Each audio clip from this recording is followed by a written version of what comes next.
What is up, dudes? This is Nothing Fancy coming at you with another knife review. Nah, I'm just kidding, guys. This is Air3130, but we are doing a knife review. That right there is the Gerber Paraframe. I'm going to be telling you a lot more about that, but tell me that is not a good sight. This is just a little lamp I got, but pretty cool with the wolves.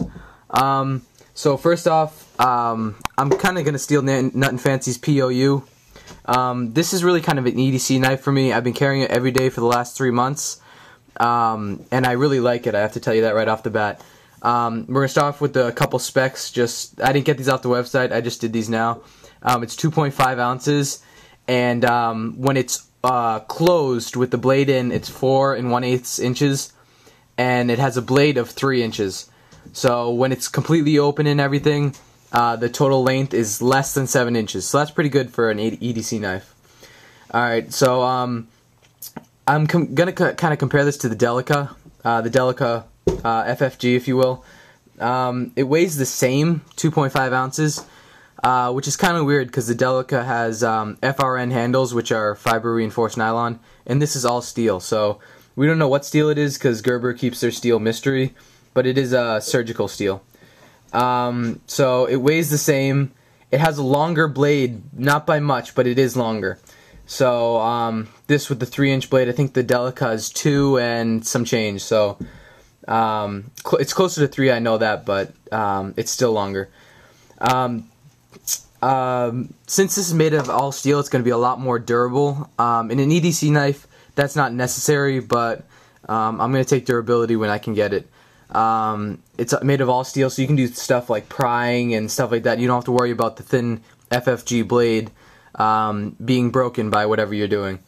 I'm going to show you guys real quick the blade thickness. I don't know if you guys can see that, but it is substantially it's pretty substantial. It's not a thin blade, and I like that. So I really don't have to worry about what I'm doing with the knife, and if I just make the wrong move, if it'll break. This is a $17 knife, so I'm not too worried about it, but I do like my knives to stay whenever they can. This is a liner lock blade, and I gotta tell you guys that the liner lock is strong on this blade. I'll show you guys. The liner lock, you can't really see it right there. My camera doesn't zoom well. But the liner lock is thick. It is almost as thick as the blade is. So it almost takes up the whole space of the blade. So I will tell you guys that is good. That's going to create a stiff lockup, and it's not going to get caught or break on you. The finish is a grayish color. I don't know if you guys can see it. It's kind of like a gray-blue kind of wolf color. That's why I have it with the wolves. Which is pretty cool, and I haven't seen that on many blades. And also that finish is very tough. I've done a lot of stuff with this, including some slight batoning. I mean, I'm not going to baton with a folding knife too much, but I did just to see how it handle it, and it handled it very well, and nothing is worn off. Also, on a lot of blades, when you carry them for a while, the pocket clip will rub off, the finish will, and this has no wear at all on the pocket clip.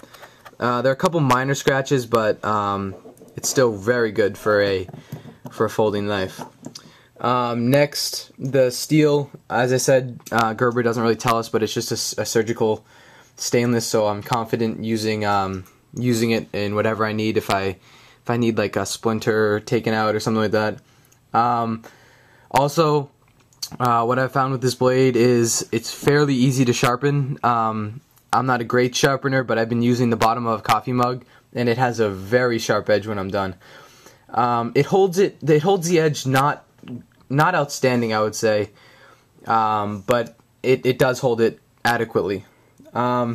Next is the opening. It has a thumb stud opening, and it's not really assisted, but it has a tight tension, so once you get the hang of it, you will be able to open it very quickly. I'll show you that to you guys real quick. Alright, so this is it closed, and then you want to kind of push up, and it comes out very quickly. The thumb stud is a little bit rough, so if you're not used to it, it'll kind of chew up your finger for the first little bit, but then your fingers will get used to it, and it should be fine.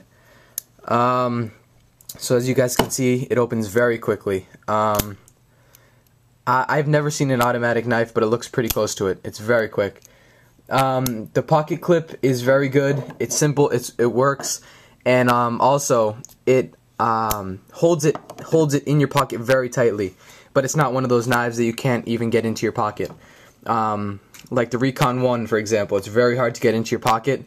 This one will go in and it won't come out, but you can actually get in it. It's not hard at all. It's a tip down carry, so that is one disadvantage. I like tip up carry, much easier for deploying, but other than that, it's a really good knife. The tip down doesn't really bother me, but I'm a lefty, so I've had to kind of learn to deal with it, because you cannot adjust the pocket clip to another side or anything. It's really just got to stay where it is. So it rides in the pocket pretty deep. If you can see, the studs are right up there. So it is fairly deep. It'll go to about there, so you just have this sticking out.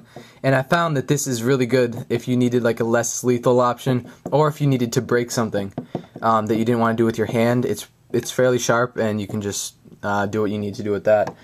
Some things to consider if you're going to buy this knife is when you clip this into your pocket. I might try to attach a clip of showing this, but when you put it in your pocket, this thumb stud is fairly sharp. So picture this in your pocket like this. It's clipped on this side to the outside of your pocket. This, when you try to put your hand in your pocket, it will catch on this thumb stud. See how it protrudes from the side there? And I found that it kind of does do a little bit of damage to the back of your hand. So I got to keep it real. I'm not going to say it doesn't. It is a really good knife, but that's just one thing to consider, that it does kind of scrape your hand when you're going down. So that is the Gerber Paraframe. I'll give you guys some last couple looks at it. I got this at Wal-Mart actually for $17, probably about a year ago, but I didn't start carrying it every day till probably 3 months ago, which I've been carrying it every day. There's nothing really to say bad about it besides that it has the fairly sharp thumb stud. So in comparison to my hand, I have a fairly big hand, not huge, but it's a pretty good sized knife, especially for EDC. 3-inch blade, that should be adequate for what you need to do. And if you need bigger, I don't know how you're going to carry that every day, but this works for me. So this is the Gerber Paraframe. I think it comes in half serrated too. I like the serrations now, but when I bought this, I did not like serrations, so that's why I have the straight edge. Very good knife, very affordable, $17. That's a great price compared to the Delica again, which is around $50.